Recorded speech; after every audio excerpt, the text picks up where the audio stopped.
Okay, so today's topic is surface chemistry.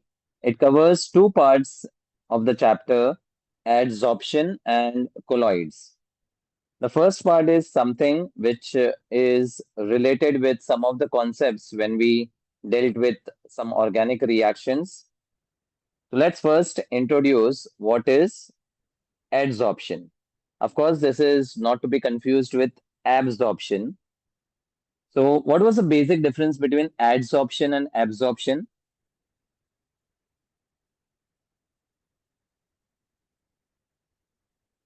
Yes.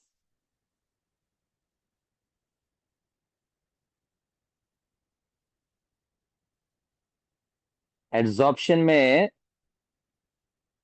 there is accumulation of one substance on the surface of another substance. Absorption में there is penetration of one substance into the bulk of other substance. The best example is when we had done a reaction of alkenes undergoing hydrogenation. This hydrogenation was done in the presence of nickel, Platinum, nickel. platinum, or palladium. And the concept behind use of this catalyst was nickel, platinum, palladium are the d block transition metals, and they are having a large surface area, and those surfaces have small pores, due to which they have the tendency to accumulate the molecules onto its surface and thereby increase the reactivity towards alkenes.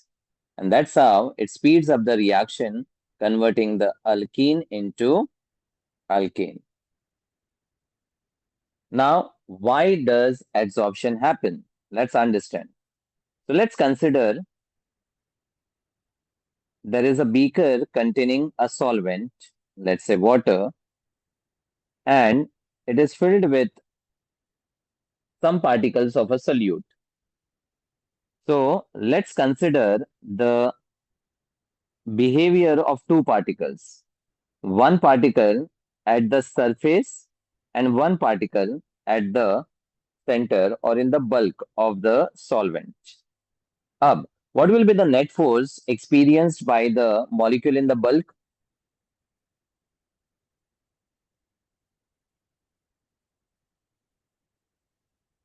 This molecule will be experiencing the forces of attraction from other molecules in all the direction. So the net force acting on this molecule will be equal to 0. Zero. But अगर मैं surface वाले molecule की बात करूं तो this will experience the forces of attraction only in half part of the molecule जिसमें this two forces will cancel but this below forces will remain unbalanced. अब इन्हीं फोर्सेस को बैलेंस करने के लिए जो सरफेस वाला मॉलिक्यूल है वो अपने सरफेस के ऊपर किसी और मॉलिक्यूल को अक्यूमुलेट करते जाता है. So this is how the accumulation happens on the surface, and this particular accumulation of one substance on the surface of another substance is called adsorption. That's why point number one, adsorption is considered to be a surface phenomena. Adsorption एक surface phenomena है, लेकिन absorption will be a bulk phenomena. Because absorption bulk वाले molecule में होता है, इसीलिए absorption is a bulk phenomena. So that is the basic difference between adsorption and absorption. Now let's understand some terms which we are going to use. The molecules which are accumulated on the surface are called adsorbate. Adsorbate. और जिसके ऊपर वो adsorb होता है, जिसके surface के ऊपर वो एड्सॉर्ब होता है, that's called adsorbent. So the language we use is adsorbate is adsorbed on the surface of adsorbent. right? Now, consider the example of a chalk dipped in ink. Is this an example of adsorption or absorption? Chalk ink में dip किया.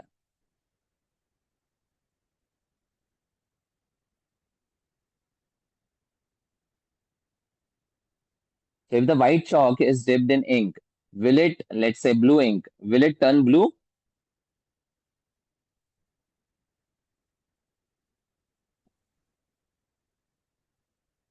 Are you all listening? Simple question पूछा है. So let the session be interactive. It will be better for both of us. I've asked a simple question. एक white chalk को blue ink में dip किया, तो will the chalk become blue?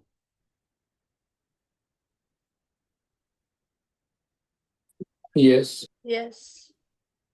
Also, will the chalk become moist? Yes. Yes.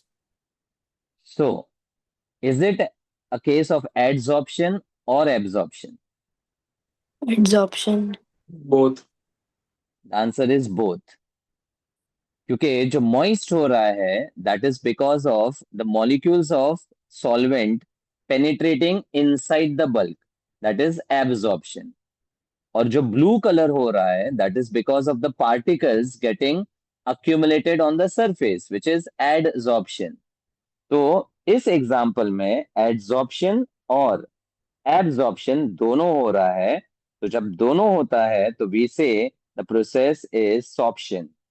Sorption is adsorption plus absorption.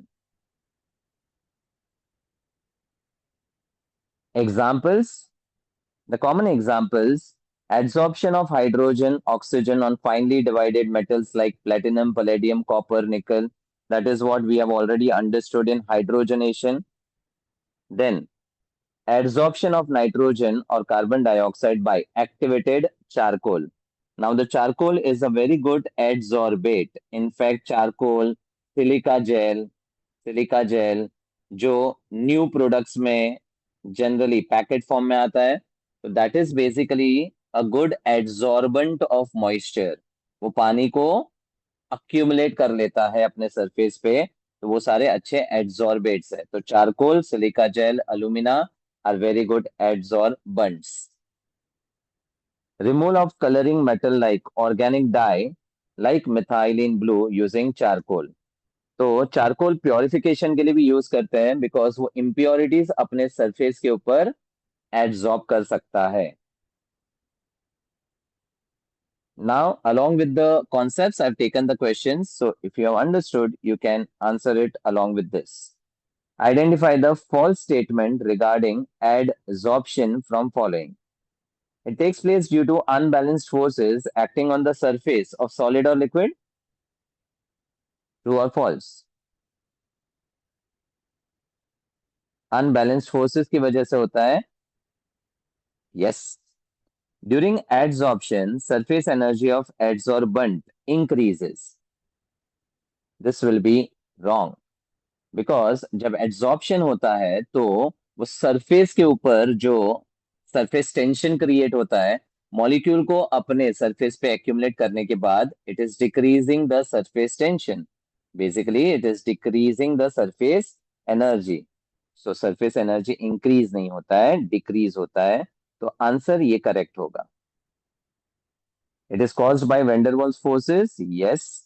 It is an exothermic process. Yes. Now, exothermic क्यों है?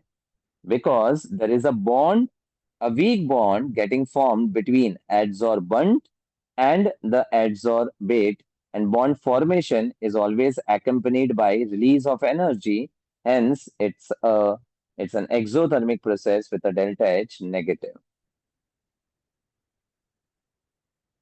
Which from following statements is not true about absorption? Absorption. Concentration of absorbate is uniform throughout the bulk. Absorption bulk phenomena है. Yes. Correct है ये statement. It is independent of temperature and pressure. Now absorption यानी sponge water का simplest example अगर ले, तो कोई भी टेम्परेचर हो, कोई भी प्रेशर हो, कितना भी सरफेस एरिया हो, इन सब पे एब्जॉर्प्शन डिपेंड ही नहीं करता है. So the absorption will happen under any condition. So it is not dependent on the factors like temperature, pressure, or surface area. So it is independent of temperature and pressure. Correct है ये भी. It is not accompanied by evolution or absorption of heat. ये भी correct है.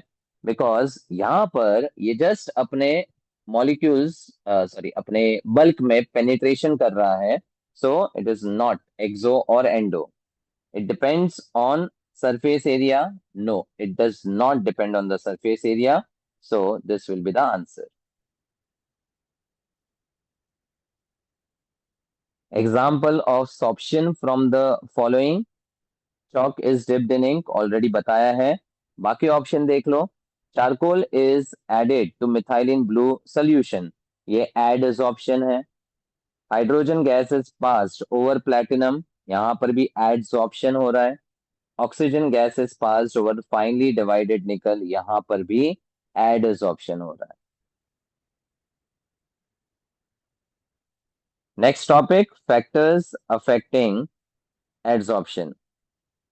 ना first is nature of adsorbate, मतलब जो molecule surface पे अक्यूमुलेट हो रहा है. So generally gases get adsorbed on the surface of the solids.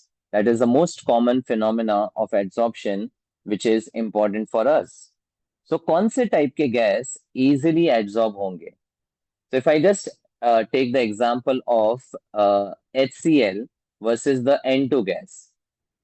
So HCl जो है, that's an ionic compound, and nitrogen oxygen gases अगर हम बात करें तो वो एक नॉन पोलर मॉलिक्यूल है. ठीक है. अब एड्सॉर्प्शन जब होता है तो there is some kind of interaction which is required between the surface of the adsorbent and the adsorbate molecules. तो ये इंटरेक्शन कब होगा? जब मॉलिक्यूल में कोई तरह की पोलैरिटी होगी. एंड पोलैरिटी HCl में है, N2 में नहीं है. तो इजिली एड्सॉर्ब होगा HCl वर्सेस N2. तो यहाँ पर एक सिनेरियो है. The scenario is the gases which are easily liquefiable. Easily liquefiable, जो इजिली लिक्विड फॉर्म में कन्वर्ट हो सकता है. अब इसका कॉन्सेप्ट स्टेट्स ऑफ मैटर में था. Easily liquefiable gases are those which have strong forces of attraction or the weaker force of attraction. Liquefy कब जल्दी होगा? When the force of attraction is strong or weak? Weak. Weak होगा तो molecules repel करेंगे, वो liquefy easily नहीं होगा. It is dependent on the A factor, which was the attraction factor in the real gas equation. तो ये जो easily liquefiable gases हैं, they have good strong force of attraction, and that is dependent on the higher critical temperature. Critical temperature ये वो minimum temperature है जहां पे gas लिक्वेफाई हो जाता है और उसके ऊपर नहीं हो पाता. So higher critical temperature. So nature of adsorbate is decided by the gases which are easily liquefiable or the gases which have a high critical temperature. अब इसका एक ऑर्डर है जो आप डायरेक्टली याद रखो बिकॉज बहुत काम आएगा. तो SO2 gets adsorbed most readily, followed by chlorine, followed by ammonia, followed by HCl, then the non-polar gases like N2, H2. यहां पर chlorine despite non polar ammonia से पहले आ रहा है. The reason here is due to the size. इसका van der Waals attractive forces बहुत strong हो जाता है और इसीलिए क्लोरीन SO2 NH3 के बीच में आता है. तो this particular order is very important. आपसे पूछा जाए कि कौन सा गैस इजीली एब्सॉर्ब होगा, SO2 सबसे ज्यादा, फिर chlorine, ammonia, HCl, nitrogen, hydrogen. 6 examples, very important. Next, nature of adsorbent कैसा होना चाहिए? ऑफ कोर्स अगर समझ में आया है तो एड्सॉर्बेंट जिनके पास लार्ज सरफेस एरिया है, which have a large surface area, and ऐसे सरफेसेस जो हाईली पोरस हो, हाईली पोरस हो, वो अच्छे एड्सॉर्बेंट की तरह काम करेंगे। एन एग्जाम्पल मैं ऑलरेडी दे चुका हूं, activated charcoal, activated charcoal, silica jail, जो SiO2 पैकेट्स आते हैं, सिलिका जेल, अलुमिना, ये तीन एग्जाम्पल्स इंपॉर्टेंट। नेक्स्ट, टेम्परेचर के साथ कैसा variation. Now we already discussed that the adsorption is a phenomena which is accompanied by evolution of heat. मतलब it is exothermic, and exo is favorable at low temperature. That is why the adsorption का rate will be inverse to the temperature. The Shortly's principle, exo favors low and endo favors high temperature.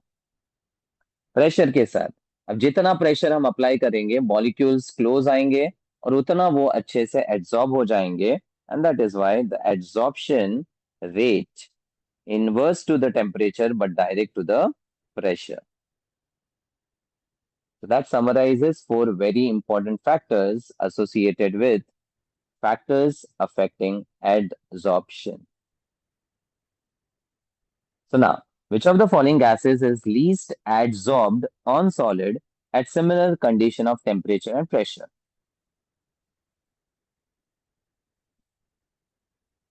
Yes, anyone?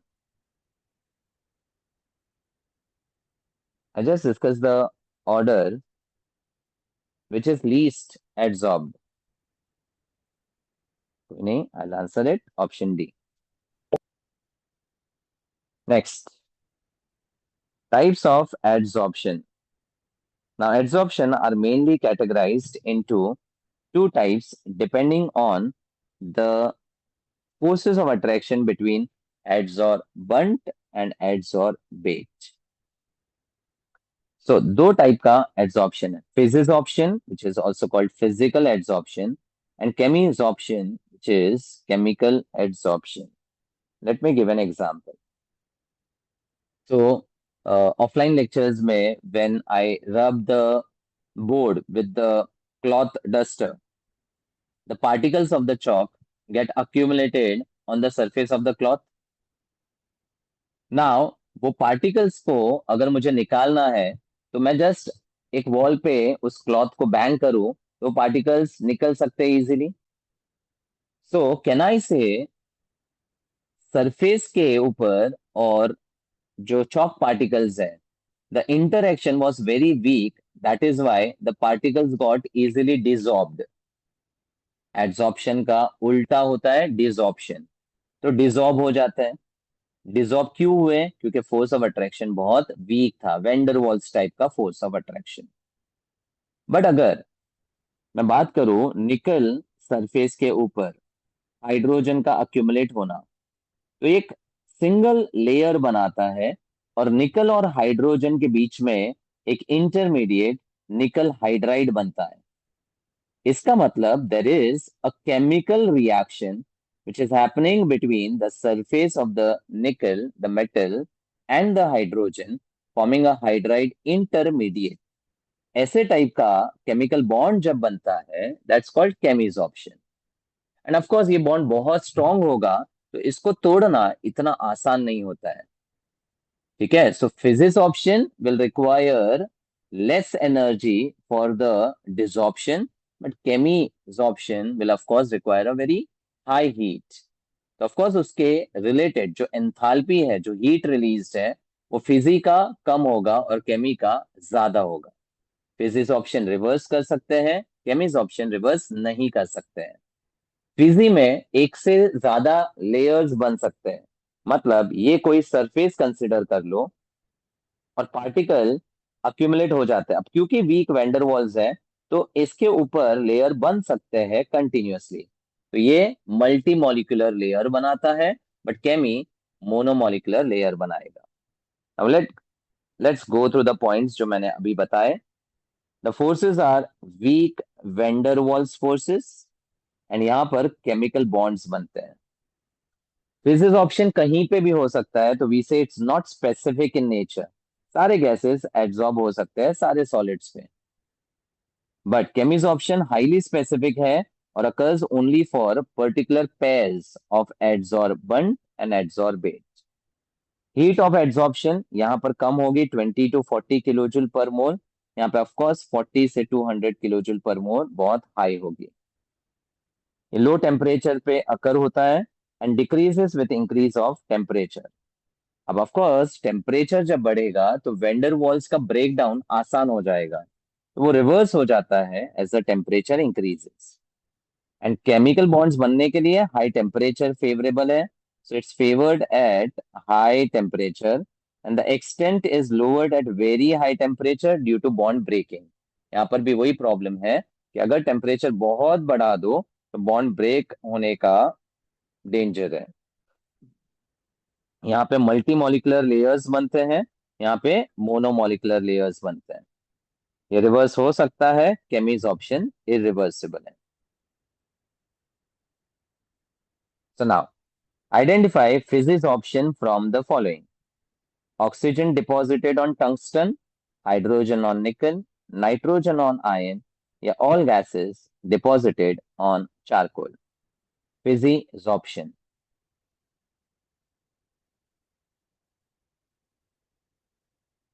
All gas can get adsorbed on all solids because of van der Waals interaction. So that will be example of physics option,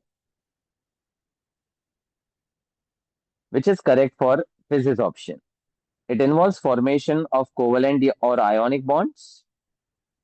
Of course not, क्योंकि वो chemisorption है।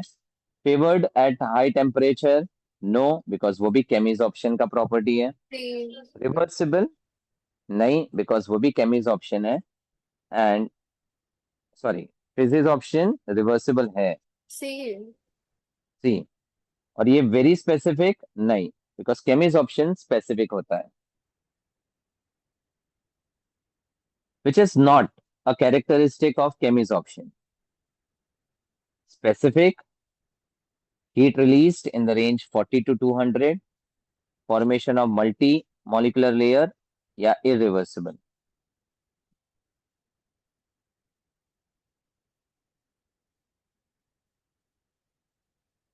It is highly specific, correct है। Heat released 40 to 200, correct है। Multi-molecular layer, ये Fiji में बनता है, केमी में नहीं, तो ये सी आंसर। और ये रिवर्सिबल है, yes, irreversible. Next, a very very important part of the chapter, Freundlich adsorption isotherm. Now, what is this about? Freundlich was a scientist who gave the relation of amount of the substance which is adsorbed on a particular surface of the adsorbent and its relation with pressure. तो वैसे तो हमें already relation पता है, बस उसी को एक मैथमेटिकल फॉर्मूला में कन्वर्ट करेंगे।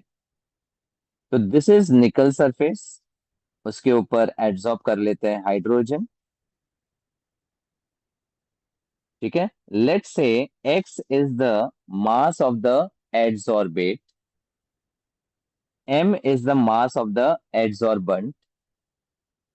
So Freundlich stated the amount of gas adsorbed per unit mass of the adsorbent, x by m, is directly proportional to the pressure raised to a power 1 by n at constant temperature. Isotherm का मतलब ही होता है constant temperature.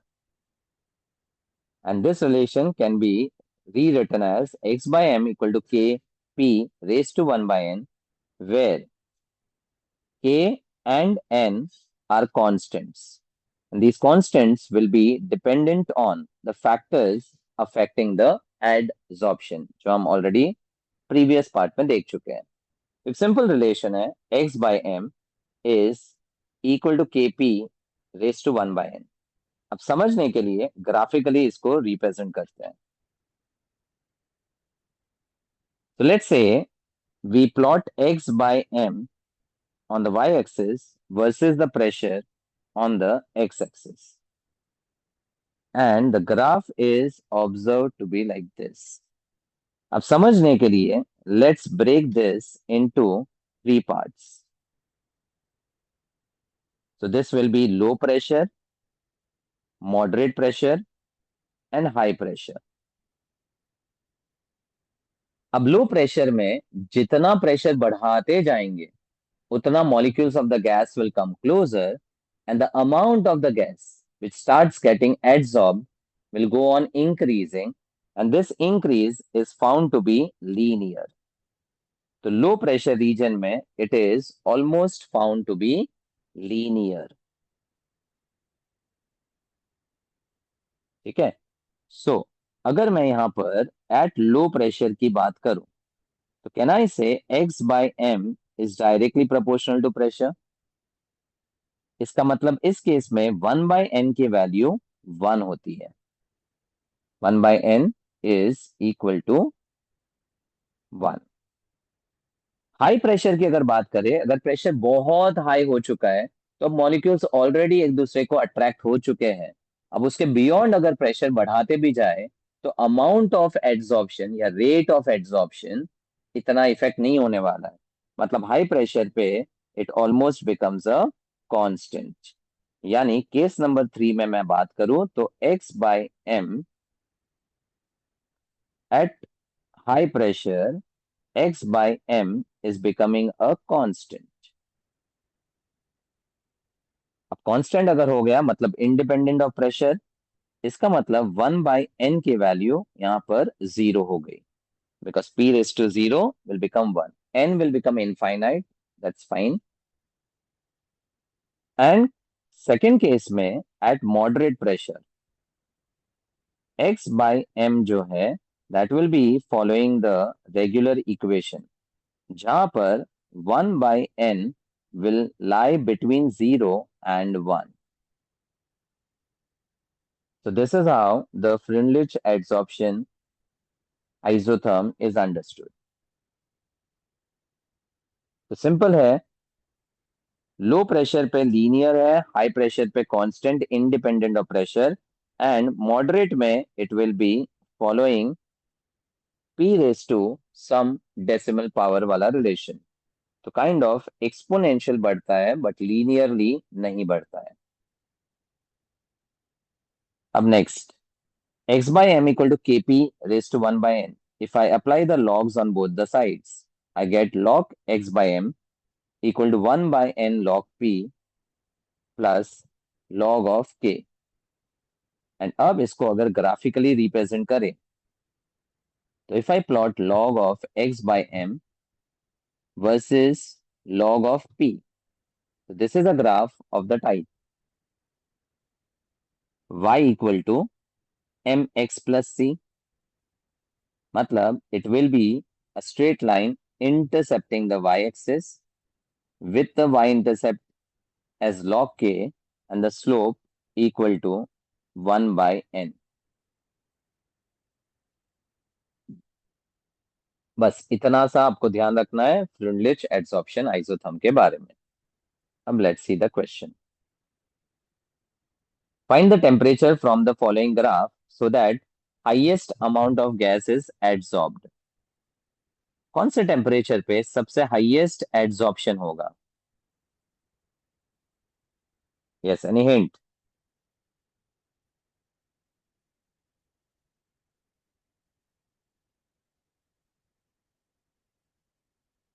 Any hint? ठीक है। Adsorption is basically an exothermic process favored at low temperature. So low temperature पे adsorption सबसे ज्यादा होगा। Value of slope in Freundlich adsorption isotherm log x by m against log c। c is the concentration जब liquid होगा और pressure जब gases होगा, but दोनों केस में उसका स्लोप 1/n ही आने वाला है। Sir, in the previous question, So can we do it like x by m is directly proportional to p? So like if x by m is greater than p will also be greater, and greater p means higher amount of gas absorbed. नहीं नहीं नहीं, We do it like see, that. these graphs are all increasing with the pressure only. सारे graph same ही है, but the four different temperatures have the different slopes, and that indirectly associates with the temperature.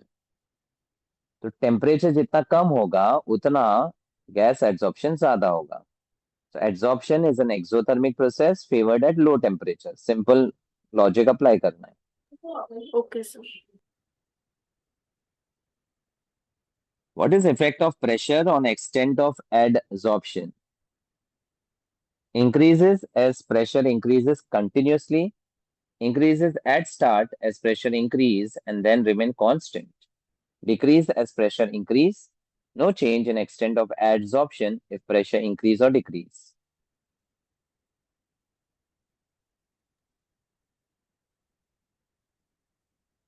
B will be the answer. It will increase and then remain constant as per Freundlich adsorption isotherm. Next topic, catalysis. So catalyst के बारे में kinetics में हमने बहुत कुछ पढ़ा है. Just उसका एक summary and then the questions. Catalyst is that substance which speeds up the reaction by decreasing activation energy. Also, a catalyst is that substance which participates in the reaction. So, A and B in the presence of C will form some intermediate, and then it will form the products along with regeneration of the catalyst.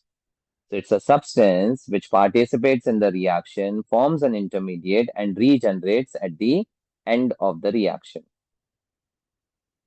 अब catalyst में दो type का catalysis होता है, homogeneous and heterogeneous. As the name says, homogeneous मतलब the physical state of the reactants and the catalyst is the same. So if we have reactant as gas and the catalyst also as gas, it's homogeneous catalysis. But the famous Haber's process, reactants gas होते हैं, but the catalyst is a solid. So this is heterogeneous catalysis. अब there are some important examples of catalysis which you are supposed to remember. जैसे SO2 and O2 in presence of NO giving SO3. That's the famous lead chamber process to produce the sulfuric acid. Iodide as a catalyst in the decomposition of peroxide. Kinetics में पढ़ा है, following the second order. दोनों aqueous है तो homogeneous है. Then acidic hydrolysis of sugar is also well known in presence of sulfuric acid, and all enzymes are homogeneous catalysis mechanism. Then पहला Haber's process है heterogeneous में. Second is oil plus hydrogen and nickel, the hydrogenation. Third is about the automobile producing air pollutants like carbon monoxide, the nitrogen oxides. The catalytic converter here, catalyst, converts these into the gases which are non-toxic and non-pollutant. तो ये सब heterogeneous का examples है. Next, catalytic activity and selectivity. अब ये सारी चीज हमने कहीं ना कहीं पढ़ी है, so it's just a summary of something which we already know. The activity of a solid catalyst arises due to chemisorption of reactants. तो जब निकल हाइड्रोजन का इंटरैक्शन होता है वो कैटालिटिक एक्टिविटी है. वो डिपेंड करता है on the strength of adsorption. An active catalyst will absorb the reactants to a greater extent. जितना adsorption strong होगा, उतना the reaction will be like favoring the product side. Iron, vanadium, and chromium can strongly adsorb the gases like oxygen, acetylene, ethene, monoxide, hydrogen, carbon dioxide, nitrogen. Manganese, copper, nitrogen, CO2 adsorb कर सकता है. Magnesium, lithium oxygen selectively absorb कर सकता है। अब there are some reactions in which the same set of reactants in the presence of different catalysts can give you different products. Same reactants, different catalyst, different product is selective catalysis. So we are selectively converting the set of reactants into the desired product. जैसे ethene का oxidation palladium अलुमिना के presence में acetaldehyde देता है, वो same combination silver अलुमिना में ethylene oxide देता है। वैसे ही कार्बन मोनोऑक्साइड एंड हाइड्रोजन निकल के प्रेजेंस में मीथेन देता है, उसको वाटर गैस शिफ्ट रिएक्शन भी बोलते हैं। And carbon monoxide hydrogen copper zinc oxide Cr2O3 में methanol. In fact, if you remember, this is the large scale preparation of methanol, which is given under the uses of methanol. So it's a part of the syllabus only. Next, mechanism of catalytic action. तो ये जो केमीज option होता है उसमें process क्या है? सबसे पहले diffusion of reactants towards the surface of the catalyst, यानी जो गैस मॉलिक्यूल्स है वो सरफेस के वहां पर जाके डिफ्यूज होते हैं। Then there is adsorption of reactant molecules on the surface. Adsorption surface के ऊपर हो गया। Then occurrence of chemical reaction on the catalyst surface and formation of the intermediate, जैसे निकल का हाइड्राइड बताया था, फिर प्रोडक्ट बनता है and then desorption होता है, desorption to regenerate the catalyst. तो diffusion, then the adsorption, the reaction, product formation and desorption. These are the steps. So which of the following is the first step in mechanism of heterogeneous catalysis? Of course, it is diffusion of reactants Diffusion. towards catalyst surface. बहुत simple questions आते हैं, just go through the summary properly and you're done with this chapter. Which is an example of heterogeneous catalysis? Should be simple. Heterogeneous. D. D. Hydrogenation is heterogeneous. बाकी यहाँ पर ये aqueous aqueous तो homogeneous, ये gas gas तो homogeneous, और ये भी एक्वियस एक्वियस तो homogeneous. So that completes the first part, that is adsorption. अब कोलॉइड्स की तरफ बढ़ते हैं. अब कोलॉइड का भी इंट्रोडक्शन है समथिंग जो आपने सोल्यूशन में पढ़ा है. 3 टाइप के मिक्सचर्स यहाँ पर बताए गए हैं, उसमें सॉल्वेंट सेम रखा है बट जो सब्सटेंस डिसॉल्व कर रहे हैं they have different particle size. So if the particle size is very small, less than 10 raised to minus 7 centimetre यानी 1 नैनोमीटर, तो एग्जाम्पल सॉल्ट इन वाटर, जब हम नमक का पानी बनाते हैं तो सॉल्ट के पार्टिकल्स पूरे के पूरे डिसॉल्व हो जाते हैं और हमें एक क्लियर सोल्यूशन मिलता है. उसे क्लियर सोल्यूशन को हम ट्रू सोल्यूशन बोलते हैं. नेक्स्ट, जब सैंड को पानी में डालो, सैंड या सिलिका या क्ले, तो उसमें पार्टिकल साइज बहुत बड़ी होती है, greater than 10 raise to minus 5 centimetre. तो इस केस में जो सैंड के पार्टिकल्स है वो नीचे जाके सेटल डाउन हो जाते हैं, प्रेसिपिटेशन बोल सकते हैं. ठीक है, so that type of mixture is called suspension. अब इनके बीच में there are some particles ranging in the size 10 raise to minus 7 to 10 raise to minus 5 centimetre. तो ये पार्टिकल ना तो पूरे डिसॉल्व होते हैं ना तो पूरे सस्पेंड होते हैं, बट ये पार्टिकल हवा में रह जाते हैं. मतलब दीज पार्टिकल्स गेट डिस्पर्स्ड, हवा में रहने को बोलते हैं डिस्पर्जन. तो ये डिस्पर्स हो जाते हैं, मतलब ना तो ये पूरे के पूरे डिसॉल्व होते हैं ना सस्पेंड होते हैं, बट इंस्टेड हम बोलते हैं ये डिस्पर्स हो जाते हैं। तो ऐसे टाइप का mixture is called a colloidal solution. And true solution में जैसे हम दो पार्ट्स की बात करते थे, जैसे सॉल्ट को सल्यूट बोलते थे और वाटर सॉल्वेंट बोलते हैं, वैसे यहां पर in the case of colloidal solution जो पार्टिकल्स डिस्पर्स हो रहे हैं उसको बोलते हैं डिस्पर्स्ड फेज। Dispersed phase.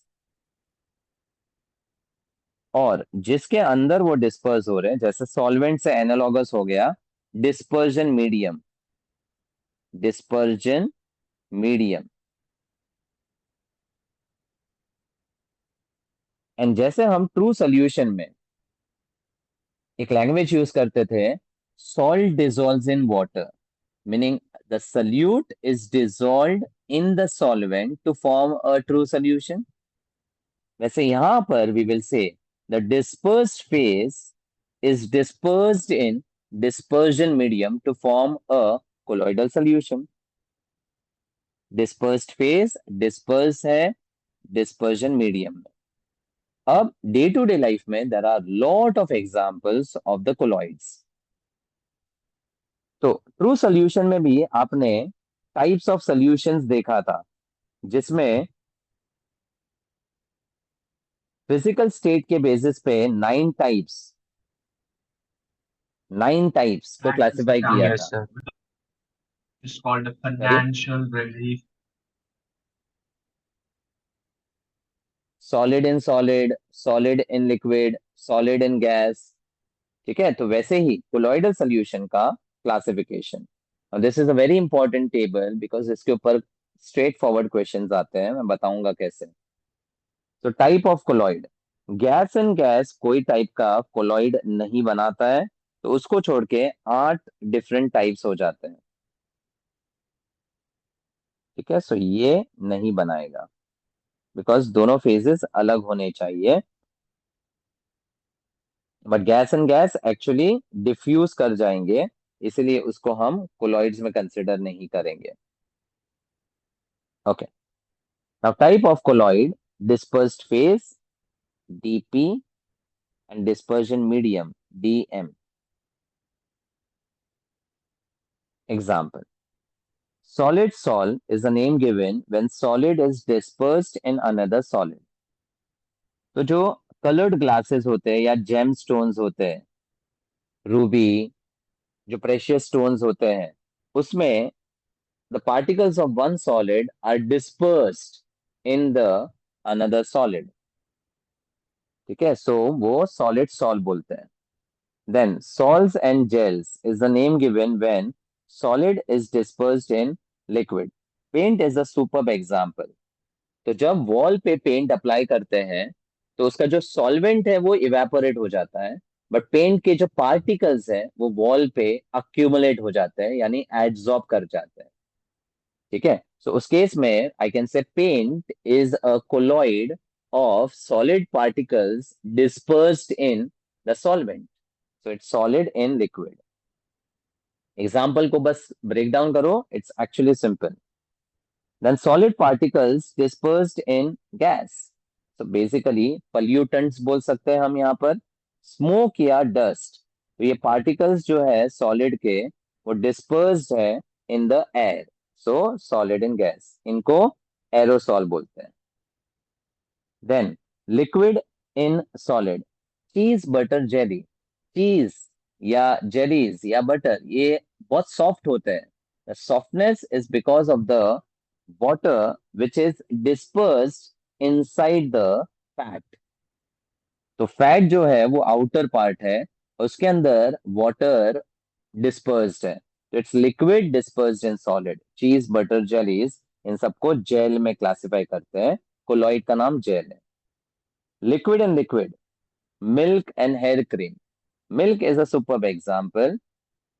तो मिल्क में जो फैट के मॉलिक्यूल्स है या फैट पार्टिकल्स है वो dispersed है in the water, and that's why it's a emulsion. Liquid in liquid is called an emulsion, very important. तो liquid in gas, fog, fog very important example.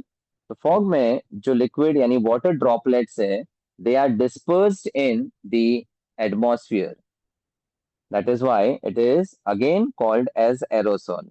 तो aerosol दो जगह पे नाम है, एक solid in gas and liquid in gas. तो जब गैस डिस्पर्जन मीडियम होता है तो उनको एरोसॉल बोलते हैं, that's how you remember.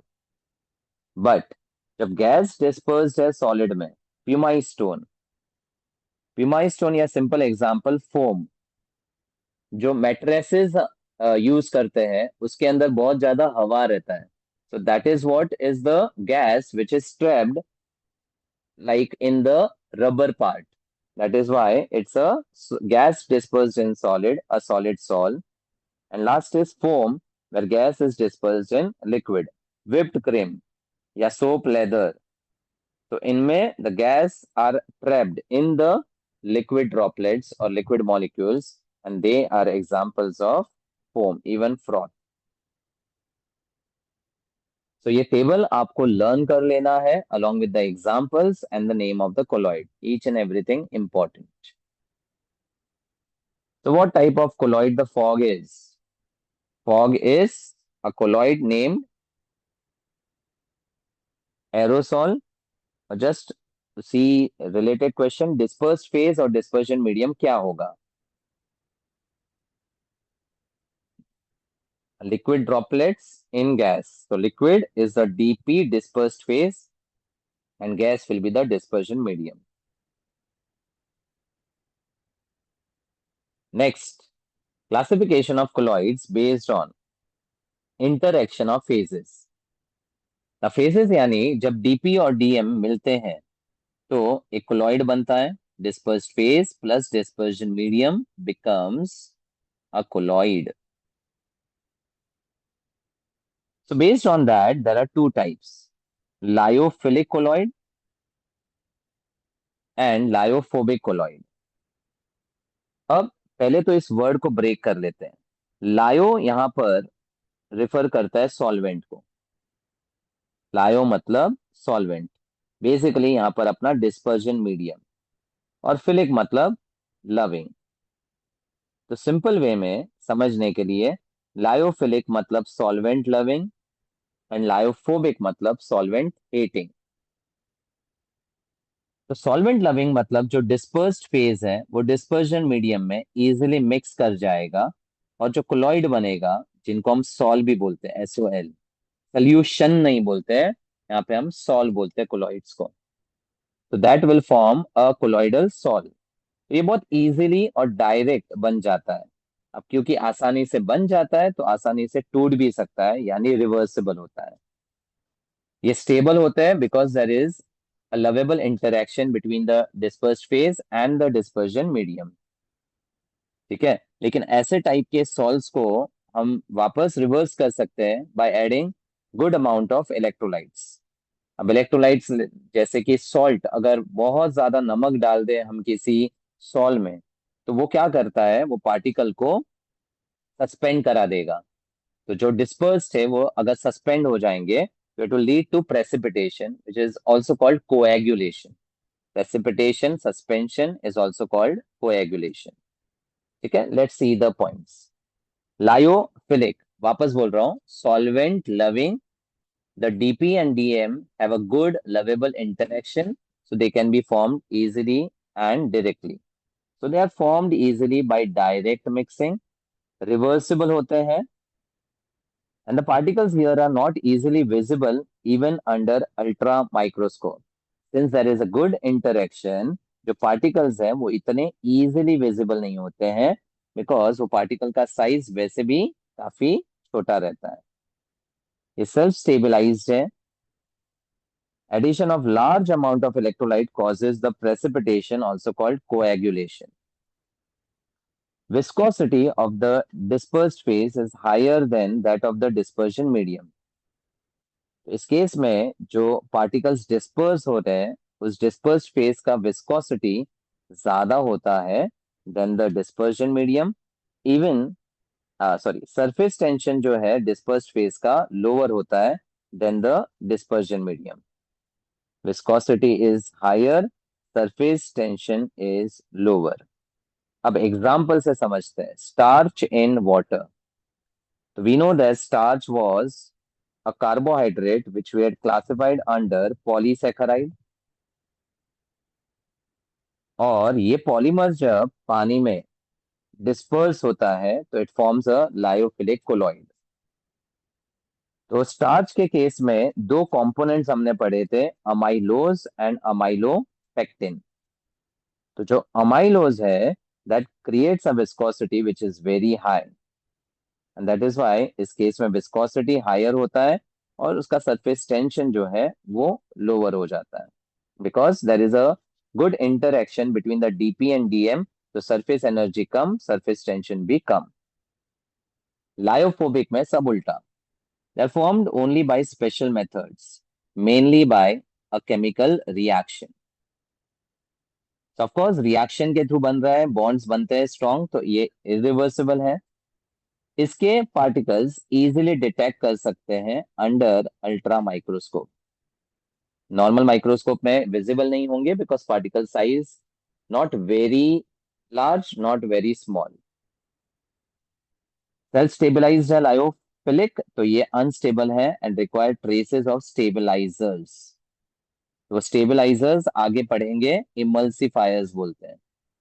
Emulsifiers बहुत सारे फूड्स में इमल्सिफायर्स क्यों यूज करते हैं वो भी आगे पढ़ेंगे. देन यहाँ पर small amount of electrolyte can cause precipitation और कोएगुलेशन. इसमें viscosity is nearly the same and surface tension is also nearly the same. Viscosity और surface tension में कोई फर्क नहीं होता है because there is an interaction or the bond formation between the dp and dm. Example, silver, gold, hydroxides like aluminum hydroxide, ferric hydroxide and the metal sulfides. ये सब lyophobic colloids है. These are all formed by reaction जो हम आगे भी पढ़ने वाले हैं. So just understand the names and the important properties associated with the lyophilic and lyophobic. So question, which is not true about lyophilic? Not true.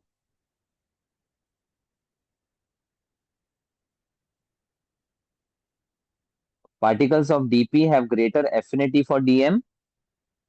A. Not true पूछ रहे हैं. लायोफिलिक में तो एफिनिटी अच्छी होती है ना, लायोफिलिक मतलब लविंग. ये करेक्ट है. नॉट ट्रू पूछा है. These are reversible. Then it's D. हाँ, ये रिवर्सिबल है वो भी करेक्ट है. सेल्फ स्टेबलाइज्ड है वो भी करेक्ट है. Coagulation occurs even by adding small amount of electrolyte. No, मतलब यही आंसर है क्योंकि स्मॉल नहीं लार्ज अमाउंट ऑफ इलेक्ट्रोलाइट चाहिए इनको प्रेसिपिटेट करने के लिए. तो सिंपल है, क्योंकि ये बहुत ज्यादा स्टेबल है तो इतना आसानी से थोड़ा सा सॉल्ट डालकर उनको कोएगुलेट नहीं कर सकते हैं. इसमें बहुत लार्ज अमाउंट ऑफ इलेक्ट्रोलाइट लगेगा for it to coagulate or precipitate. Next is again the classification of colloids based on molecular size. बस सिंपल चीज है, ये सब कुछ हम एग्जाम्पल से रिलेट कर सकते हैं. So multimolecular colloids, macromolecular colloids and associated colloids also called micelles. Now multimolecular मतलब क्या? मान लो कि एक एड्सॉर्बेंट है और उसके ऊपर जो मॉलिक्यूल्स हैं वो अक्यूमुलेट होते जा रहे हैं.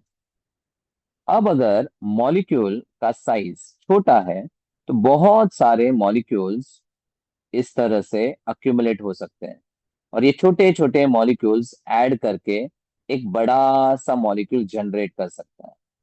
तो ऐसे टाइप के जो कोलॉइड्स बनते हैं उनको बोलते हैं मल्टी मॉलिकुलर. मल्टी मतलब बहुत सारे लेयर्स बनते जाएंगे मॉलिक्यूल्स के. So individual particles consist of an aggregate of atoms or small molecules. छोटे छोटे molecules एक बड़ा सा molecule जब बनाते हैं तो we call it to be multimolecular. Example पे ध्यान दो, गोल्ड सॉल्ट। तो गोल्ड के जो एटम्स है, मान लो ये छोटे छोटे एटम्स मैंने एयू के एटम्स बनाए, तो गोल्ड का सॉल यानी gold actually is made up of aggregate of large number of atoms of gold, and that ultimately forms a big molecule that is a multimolecular colloid. So gold sol consists of particles of various sizes having several gold atoms, and they are held with van der Waals force of attraction. और एक example एसेट यानी sulphur molecules. तो gold sol and sulphur एसेट के molecules are multi molecular. Macro मतलब already molecule का size बड़ा ही है, तो उस केस में वो मैक्रो मॉलिक्यूलर कोलॉइड बनाएगा। So here the molecules of the dispersed phase are sufficiently large in size to be of colloidal dimension. And simple यहाँ पर macromolecule का मतलब होता है polymers. All polymers we know they are large. So starch, cellulose, protein, polythene, nylon, plastic, plastic मतलब polyethylene, ठीक है, LDP, HDP, तो ये सारे मैक्रोमोलिकुलर में एग्जांपल्स हैं। अब एसोसिएटेड कोलॉइड्स या माइसेल्स, अब इसका कॉन्सेप्ट है सोप से रिलेटेड। याद रहेगा तो सेपोनिफिकेशन ऑफ एस्टर एक रिएक्शन था जिसमें मैंने बोला था सोप्स आर सोडियम और potassium salt of fatty acids, and fatty acids are large high molecular weight carboxylic acids. So if I talk about a large high molecular weight carboxylic acid, एक example है stearic acid, इसका formula है C17H35 and उसका sodium salt हो जाएगा CONA। Now soap can be understood by categorizing into two parts. This is the polar part of the soap and this alkyl group which is a hydrocarbon is a non-polar part. अब जो polar part है वो पानी से attract हो सकते हैं क्योंकि लाइक डिसॉल्व्स लाइक, तो इसको बोलते हैं हाइड्रोफिलिक पार्ट। और हमें पता है हाइड्रोकार्बन्स पानी से वाटर रिपेलेंट होते हैं, तो वो हाइड्रोफोबिक होते हैं, हाइड्रोफोबिक। तो सोप्स को हम लोग एक स्नेक की तरह विजुलाइज कर सकते हैं, जहां पर ये जो इनका पार्ट है the tail part, that is the hydrophobic non polar part. तो लॉन्ग चेन ऑफ हाइड्रोकार्बन जो है ना वो नॉन पोलर टेल बोलते हैं, और जो हेड है ये हेड वो पोलर हेड बोलते हैं। तो एक सांप की तरह विजुलाइज करना है as a polar head with a long non polar tail. अब होता क्या है, जब सोप्स या डिटर्जेंट को हम यूज करते हैं इन वॉशिंग, तो मान लो एक कपड़े पे ग्रीस लगा हुआ है, this is the grease part. अब ये ग्रीस मतलब ऑयल, तो ऑयल भी एक नॉन पोलर हाइड्रोकार्बन होता है। तो क्या होगा कि जब हम वॉश करते हैं डिटर्जेंट से, तो वो जो ग्रीस है उसकी तरफ सब नॉन पोलर पार्ट अट्रैक्ट हो जाएगा। तो ये जो नॉन पोलर टेल है वो सब इधर रहेंगे, और जो हेड है उससे दूर, away, directed away from the grease और द ऑयल पार्ट। तो अब क्या हुआ, डिटर्जेंट या सोप के मॉलिक्यूल्स ने ग्रीस को सब तरफ से घेर लिया, ठीक है। तो अब यहाँ पर ये अट्रैक्शन की वजह से इस पार्ट को जब पानी के हाई प्रेशर से वॉश होगा, ये पार्ट इस पार्ट के साथ निकल जाएगा, and that is how the cleansing of the soap mechanism works. और ये जो बनता है इसको बोलते हैं माइसेल, MICELLE, माइसेल फॉर्मेशन। बस इतना सा कॉन्सेप्ट है। अब देखोगे तो ये ग्रीस या नॉन पोलर ऑयल वाला पार्ट है, पानी की तरफ हेड डायरेक्ट होगा और ग्रीस की तरफ टेल डायरेक्ट होगा, जो बनता है उसको माइसेल बोलते हैं। और ये भी एक कोलॉइडल फॉर्मेशन है जिसको बोलते हैं एसोसिएटेड कोलॉइड्स। एसोसिएटेड कोलॉइड्स, ठीक है। Example, which from the substance is classified as macro. अब मैंने एक हिंट, सिंपल हिंट दिया था, मैक्रो के लिए क्या देखोगे?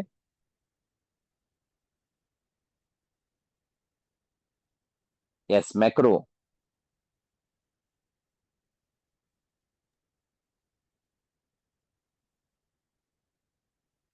Search for the polymers. तो nylon is a polymer, that's a macro. Detergent associated colloid या माइसेल वाले में चला जाएगा। Even soap will be that. Acid जो है वो मल्टी मॉलिकुलर में चला जाएगा। Identify the colloidal molecule containing hydrophilic head and hydrophobic tail. Tail missing है, सो ऑफ कोर्स ये आपका डिटर्जेंट हो जाएगा।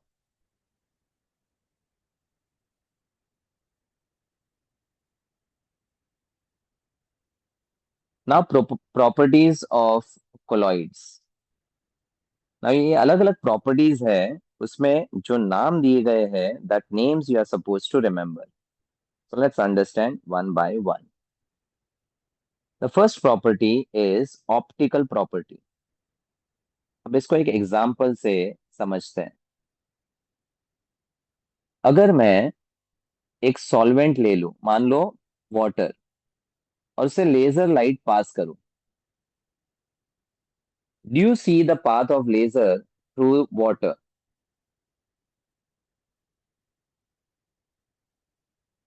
क्या आपको लेजर बीम नजर आएगी वाटर में?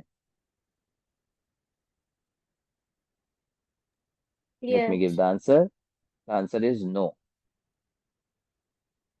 करके देखना। बट अब इस पानी के अंदर आप थोड़े मिल्क के ड्रॉप्स ऐड करो, मतलब थोड़ा मिल्की सोल्यूशन बना दो। तो मिल्क एक कोलॉइड है जिसके फैट के मॉलिक्यूल्स डिस्पर्स्ड रहते हैं। अब जब हम लाइट को पास करेंगे तो ये पार्टिकल्स जो है लाइट को स्कैटर करते जाएगा, और उसकी वजह से you will see the path of the light inside the colloid. तो ऊपर वाला मान लो नमक का पानी भी लिया ना, ट्रू सोल्यूशन, तो भी आपको नहीं दिखेगा, क्योंकि ऐसे कोई पार्टिकल ही नहीं है जो उसको स्कैटर कर सके। बट अब यहाँ पर लेजर का जो पाथ है वो आपको दिखेगा।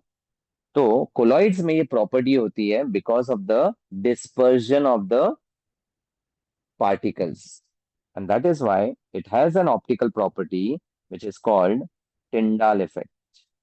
Tyndall effect. इनफैक्ट थिएटर में प्रोजेक्टर से जब मूवी प्रोजेक्ट होता है on to the big screen, तो प्रोजेक्टर तो इतना सा पार्ट होता है, बट बिग स्क्रीन पे आपको बड़े पर्दे पे दिखता है।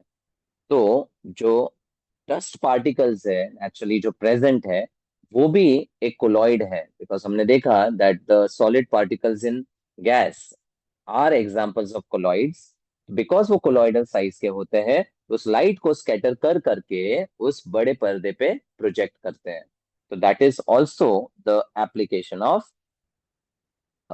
Colloids which is the Tyndall effect. उसके बाद सेकेंड, काइनेटिक प्रॉपर्टी। तो काइनेटिक प्रॉपर्टी में ये बोला जाता है कि जो कोलॉइड्स है वो गैस की तरह ही बिहेव करते हैं। कि अगर एक वेसल में हमने गैस ले लिया तो गैस के मॉलिक्यूल्स रैपिड रैंडम मोशन में होते हैं, वैसे ये पार्टिकल हवा में रहते हैं, इसीलिए ये भी एक रैपिड रैंडम मोशन में रहते हैं। उस मोशन को आइडेंटिफाई किया था एक साइंटिस्ट ने जिसका नाम था ब्राउनियन। तो इसको बोलते हैं Brownian movement. Third, the colloids also have electrical properties. अब बहुत सारे कोलॉइड्स जो हैं they have a charge associated with the colloids. Meaning अगर मैं AlOH थ्राइस की बात करूं, ठीक है, तो हम एक अल्यूमिनियम हाइड्रोक्साइड ले लेते हैं। तो लेट्स से ये मेरा एक डिस्पर्जन मीडियम बनता है। उसके ऊपर अगर मैंने अल्यूमिनियम 3+ के कटायंस को एड्सॉर्ब करवा दिया बाय सम रिएक्शन, जो कि ये अब डिस्पर्स्ड फेज की तरह एग्जिस्ट करेंगे। तो ये आपका डिस्पर्स्ड फेज है जो अक्यूमुलेट हो चुका है on the surface of the dispersion medium. तो ये एक पूरा कोलॉइड बनता है एंड इसको हम बोलते हैं positive sol. We call it as positive sol. Similarly मान लो एक सिल्वर आयोडाइड का प्रेसिपिटेट है और उसमें हमने NaI एक्सेस में पास कर दिया, तो उसमें से I नेगेटिव आयंस इसके ऊपर अक्यूमुलेट हो जाएंगे और ये पूरा बना देगा एक नेगेटिव सॉल। मतलब कंक्लूजन ये है that the colloids are found to have or possess a particular charge due to which they have the electrical properties. अब ये ऐसी इलेक्ट्रिकल प्रॉपर्टीज की वजह से we can also carry out electrolysis of the colloids. Electrolysis of the colloids. उसी electrolysis को colloids के case में बोलते हैं इलेक्ट्रोफोरेसिस। इलेक्ट्रोफोरेसिस मतलब एक कोलॉइडल सोल्यूशन को आप इलेक्ट्रोलाइज जैसे करते हैं वैसे ही इलेक्ट्रोफोरेसिस कराओ, तो उसका जो कटायोनिक पार्ट है वो कैथोड की तरफ जाएगा, अनायोनिक पार्ट है एनोड की तरफ जाएगा। उसको हम सेपरेट कर सकते हैं। That is the application. Then the fourth property is coagulation. Coagulation is simply nothing but precipitation. तो हम अगर ये डिस्पर्स जो हवा में पार्टिकल्स हैं उनको सेटल डाउन करवाए तो that is called as coagulation. अब कोएगुलेशन कैसे कर सकते हैं? पहला, बाय इलेक्ट्रोफोरेसिस। तो क्योंकि उनके पास चार्ज है, इलेक्ट्रोफोरेसिस के थ्रू ये सेटल डाउन करवा सकते हैं। सेकेंड इज बाय बॉइलिंग, मतलब हीट करके भी ये पार्टिकल्स को हम कोएगुलेट मतलब साथ में ला सकते हैं। तो that is the process by boiling. Then by mixing two oppositely charge salts. Two oppositely charged salts मतलब अगर एक पॉजिटिव सॉल्ट को नेगेटिव सॉल्ट के साथ मिला दिया जाए तो यहाँ पर पॉजिटिव नेगेटिव में इंटरेक्शन होने की वजह से ये भी प्रेसिपिटेट कोएगुलेट हो सकता है। Fourth is by adding the electrolytes, जो हमने लायोफिलिक और लायोफोबिक में देखा कि इलेक्ट्रोलाइट ऐड करने की वजह से वो सेटल डाउन करवा सकते हैं and that is again the process of coagulation. अब कुछ इंपॉर्टेंट चीज, कोएगुलेशन कितना इजीली होगा that is determined by Hardy Schulze rule.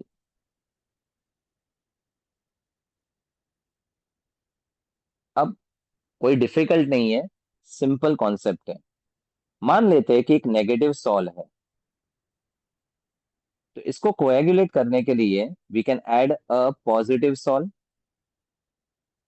अब हार्डी-शक्ल्स रूल बोलता है कि पॉजिटिव सॉल में पॉजिटिव चार्ज जितना ज्यादा होगा उतना उसको कोएगुलेट करना आसान होगा।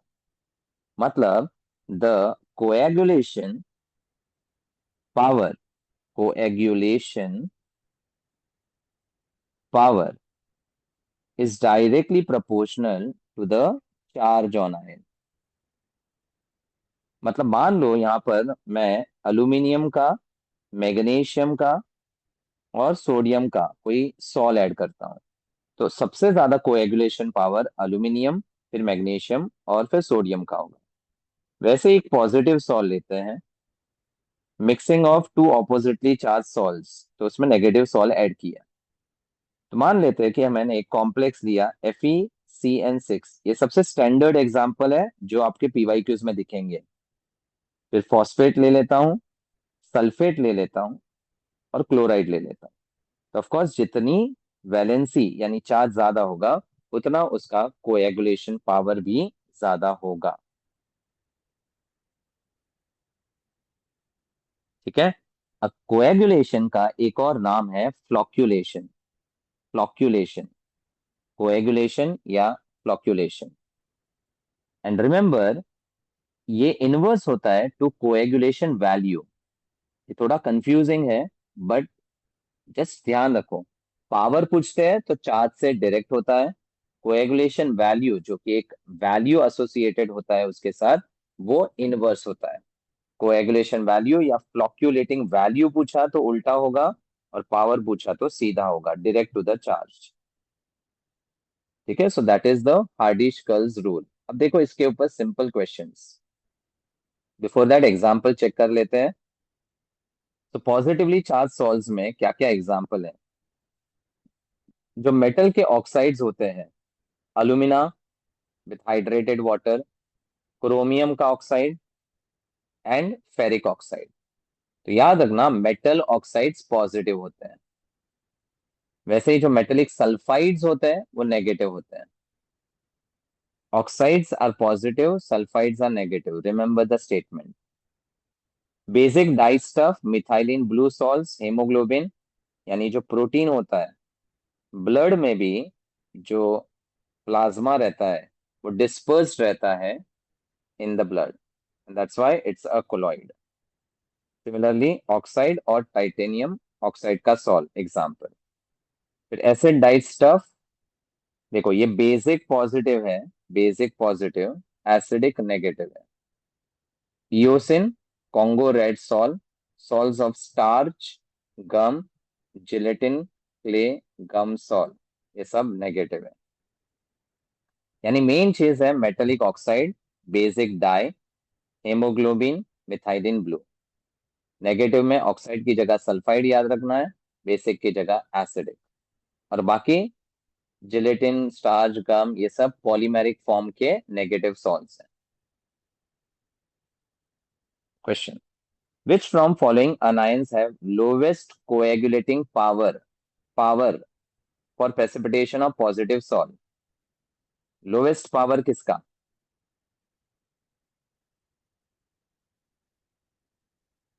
क्लोरीन या ना। क्लोराइड, चार्ज के ऊपर है। Okay, match the column. Dialysis, peptization, emulsification, electrophoresis. अब इसमें मैंने इलेक्ट्रोफोरेसिस तो बता दिया। डायलिसिस क्या होता है? It's purification of blood, and blood क्या है? Colloid. So when there is purification of the colloidal solution done, that is associated with the dialysis. तो of course ये आपका D के साथ जाएगा। Electrophoresis is associated with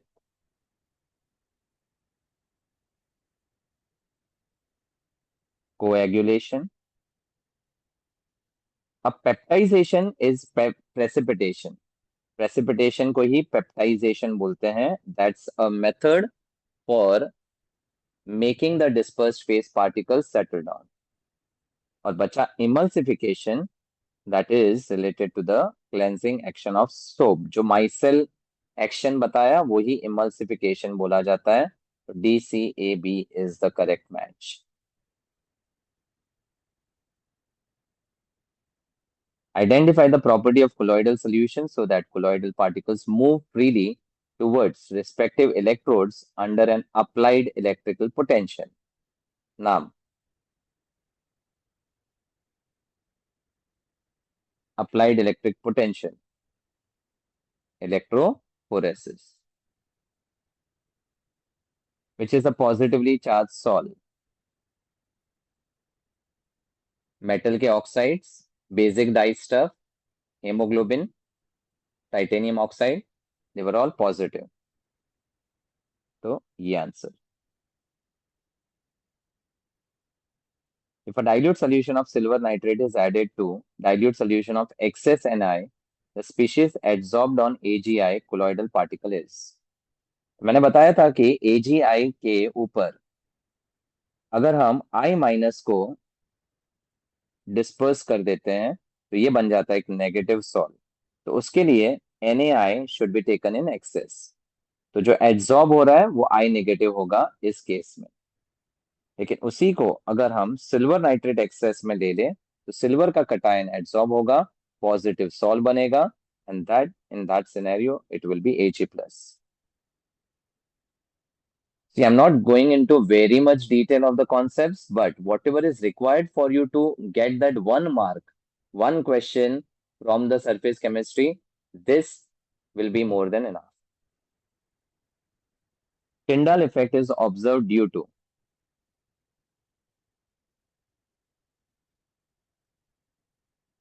neutralization of charge is coagulation. Precipitation is peptization. Zigzag motion को Brownian motion बोला था और स्कैटरिंग ऑफ लाइट को ऑप्टिकल प्रॉपर्टी बोला था और वही टिंडाल इफेक्ट बोलते हैं. Blue colour of water in sea is due to. Again, this is sea is basically having the particles, some of them dissolved and some of them dispersed. तो वो भी एक कोलॉइड है और उसमें भी पार्टिकल्स स्कैटर करता है लाइट को. That is why it appears with some color, that is blue. Last topic, emulsion. तो emulsion बेसिकली एक कोलॉइड था, लिक्विड इन लिक्विड का, लिक्विड इन लिक्विड. अब दो टाइप के इमल्शन है, oil in water and water in oil. Both are immiscible with each other, but oil in water में the water is in excess, water in oil में the other part oil is in excess. तो oil dispersed phase है and water dispersion medium है, दूसरे में उल्टा.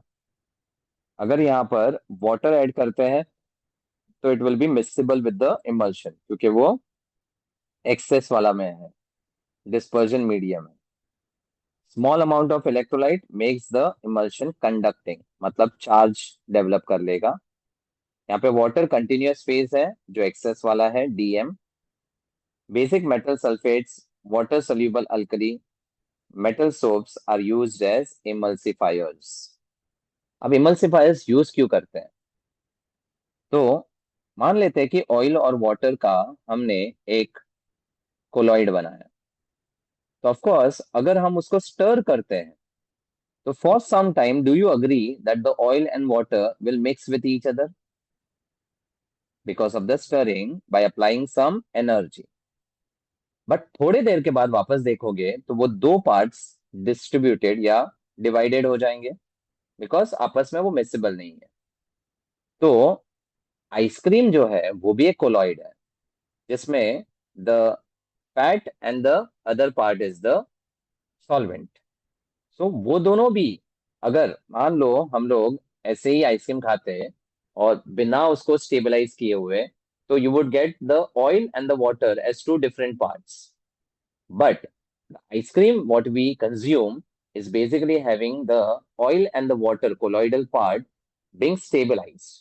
उनको stabilise करने के लिए जो सब्सटेंस यूज करते हैं उन्हीं को इमल्सिफायर्स बोलते हैं. वो इमल्सिफायर क्या करता है? डिस्पर्स्ड फेज और डिस्पर्जन मीडियम को बाइंड करके रखता है, बस. वो इमल्सिफायर्स होते हैं, उसको इमल्सिफिकेशन बोलते हैं. तो ऑयल इन वाटर में मेटल सल्फेट्स या water soluble alkali metal soaps को यूज करते हैं. तो milk, vanishing cream, paint. Milk consist of particles of fat dispersed in water, जो मैंने बताया था. और यहाँ पे cod liver oil, butter, cream. Even butter is having a colloid जिसको हम स्टेबलाइज करते हैं बाय यूजिंग द इमल्सिफायर. कौन से इमल्सिफायर यहाँ पर यूज करते हैं? insoluble soaps such as zinc, aluminium, iron, alkaline earth metals are used as emulsifier. तो आप जब इंग्रेडिएंट्स देखते हो तो उसमें E101, E240 ऐसे नाम के कुछ सब्सटेंसेस ऐड होते हैं. They are nothing but emulsifiers. कुछ प्लांट बेस्ड होते हैं, कुछ एनिमल बेस्ड होते हैं. तो that is what the emulsifier does. So identify correct statement for oil in water. Oil in water यानी अपना मिल्क का एग्जाम्पल, उसमें basic metal sulphates are used as emulsifier, यही करेक्ट है. ऑयल डिस्पर्जन मीडियम नहीं, ऑयल तो dispersed phase होगा. Water dispersed phase नहीं, वाटर डिस्पर्जन मीडियम होगा. हमेशा याद रखना, when you say oil in water, first is always DP, second is Dm. No effect on conducting power. Effect होता है, conduct करने लगता है, makes it conducting. Fine. So with this, I have completed the surface chemistry, the part which is required for your CET syllabus. Okay.